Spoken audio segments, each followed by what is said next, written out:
Olá, queridos amigos. Vamos refletir no Evangelho do 27º domingo do Tempo Comum, ano B. É o Evangelho de São Marcos, capítulo 10, versículos de 2 a 16. Nesse Evangelho, vamos colocar primeiro num contexto, né? Jesus, ele já escutou de Pedro que ele é o Messias, o Cristo. Então, a partir desse momento, no Evangelho de São Marcos, Jesus trata de ensinar aos seus discípulos que ele não é somente o Cristo, ele é algo mais. E quer revelar para eles um caminho novo. E por isso começa falando sobre a cruz, o sofrimento, o seu próprio sofrimento, como ele vai morrer na cruz. A reação dos discípulos não é boa, mas Jesus, ele não se intimida. Volta a falar sobre isso no capítulo 9. Fala aos discípulos que eles precisam conhecer essa verdade salvífica do sofrimento. E finalmente chegamos aqui ao capítulo 10, que começa com essa discussão sobre o divórcio, né? Que parece uma discussão fora de lugar. Mas como assim? Jesus está querendo revelar que ele é o Filho de Deus e agora pois chega com um tema de moral? Ah, mas aqui esse não é qualquer tema de moral. Né? Esse tema é um tema que toca a vocação humana, que toca a razão de ser pela qual nós fomos criados. Por que será que nós fomos criados? Por que será que nós existimos? Será que alguma vez nós nos fizemos essa pergunta? Nossa, eu já me fiz essa pergunta muitas vezes. E não é uma pergunta que se responde com uma frase feita, uma frase de efeito, essas que se colocam nas lápides ou que se colocam depois nos monumentos. É algo que precisamos entender para depois ir descendo para o nosso coração. E, de fato, é um entendimento que se dá ao longo da própria vida. Nós nascemos não para ser felizes, mas para aprender a amar. Porque o amor nos vai fazer felizes. A essência da vocação humana é essa. Bom, padre, lendo aqui no Evangelho, parece que não diz nada sobre isso. Será que não? Vamos lá. Jesus, ele se encontra com alguns fariseus que se aproximaram para colocar à prova. Não estavam buscando a verdade, eles queriam era provocar Jesus. E fazem uma pergunta muito profunda. É lícito ao marido repudiar a mulher? A pergunta é sobre o adultério. É óbvio que eles já tinham uma resposta e que queriam pegar Jesus em contradição. E então Jesus, ele vai às origens. Ele cita o livro do Gênesis, o primeiro livro da Bíblia. Primeiro pergunta, o que vos ordenou Moisés? Né? Então os fariseus responderam que Moisés tinha ordenado que escrevesse uma carta de divórcio e repúdio. E Jesus lhes disse, olha, Moisés fez isso por causa da dureza dos corações humanos. Mas no início não era assim. E aí cita o livro do Gênesis. Mas desde o princípio da criação, Deus os fez homem e mulher. Por isso o homem deixará o seu pai e a sua mãe, e os dois serão uma só carne, de modo que já não são dois, mas uma só carne. Portanto, o que Deus uniu, o homem não separe. Então vamos falar sobre essa vocação. Deus nos criou homem e mulher. Livro do Gênesis, capítulo 1, versículo 27. Por que será que Deus nos criou em dois sexos? Dois sexos distintos, mas com a mesma dignidade. Certamente está para a complementariedade, mas por quê? Se nós pensamos que um foi criado para o outro, para o matrimônio, como acaba de dizer o livro do Gênesis, né? Então o matrimônio faz parte da essência da nossa vocação humana. Fomos criados em dois sexos distintos o que significa que nós não somos completos em nós mesmos, algo está faltando. Fomos criados para nos unir, diz Jesus que nós, diz o livro do Gênesis, né, nós devemos deixar pai e mãe e unir-nos para que sejamos uma só carne. Mas a pergunta permanece, por que Deus quis assim? A meu ponto de vista, é uma forma de manifestação do próprio Deus.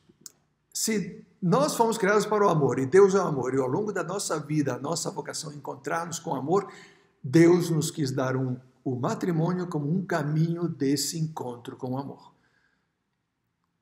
Por quê?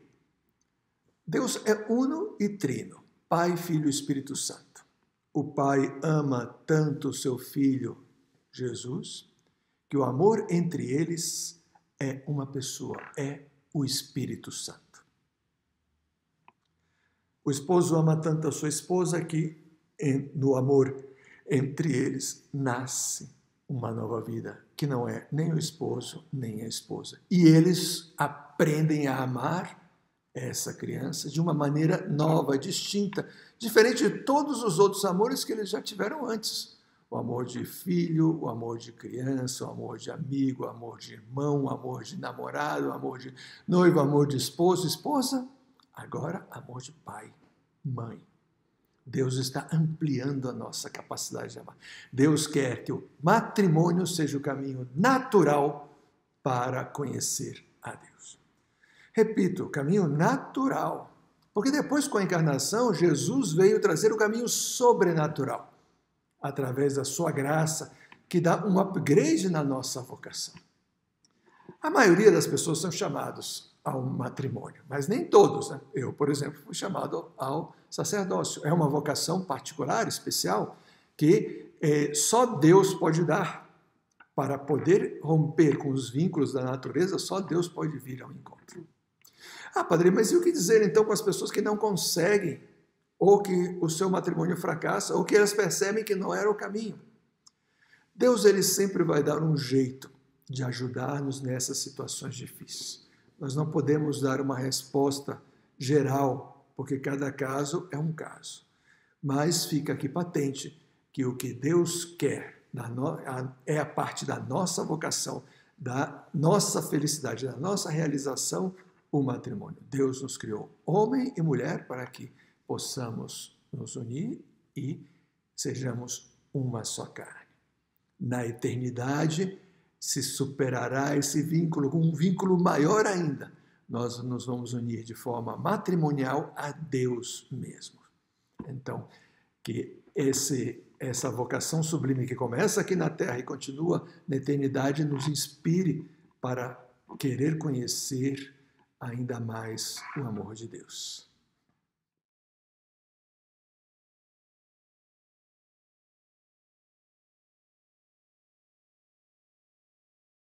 Vamos responder às perguntas. Por que o divórcio é uma consequência da dureza dos nossos corações? Como disse Jesus, né? Porque quando Deus criou Adão e Eva, Deus os criou perfeito. A complementariedade entre eles era perfeita. Veio o pecado original e já o encaixe já não é perfeito.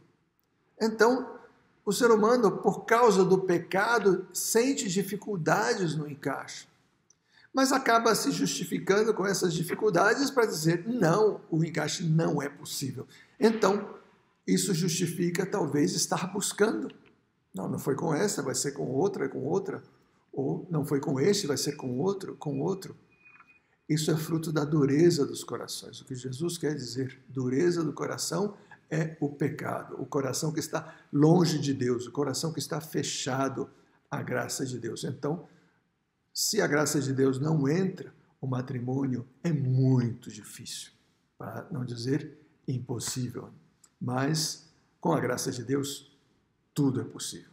Deus quer vir nos ajudar a viver essa vocação maravilhosa aqui nessa terra. Cumpri-la, ainda que o encaixe não seja perfeito, ele entra entre os esposos para ajudá-los a que o vínculo entre eles seja sólido e possam perseverar nessa belíssima vocação. Por último, queremos comentar a segunda parte do Evangelho, né? Fazer-nos como crianças. Jesus, em diversos momentos do Evangelho, ou cita que o reino dos céus é das crianças ou dos que se fazem como crianças, e ele mesmo acolhe as crianças. O que será que Jesus está dizendo, né? Que nós devemos ser infantis ou que a salvação é só até uma certa idade, depois disso entra a maldade no nosso coração, né? Não, claro que não. Porque, além do mais, no coração das crianças também tem maldade, né? Às vezes nós vemos crianças pequenininhas, né, que basta que alguém toque um brinquedo, um amiguinho vem e toca um brinquedo seu e toma uma brinquedada na cabeça, né? Ainda que a criança nem sabe falar direito, está engatinhando, mas já está defendendo os seus bens. Então, não é isso que Jesus quer dizer. Tampouco quer que nós sejamos infantis. Mas Jesus ressalta essa simplicidade que vem das crianças. A simplicidade ou a humildade é a virtude fundamental para a santidade. Sem humildade, ninguém pode se salvar.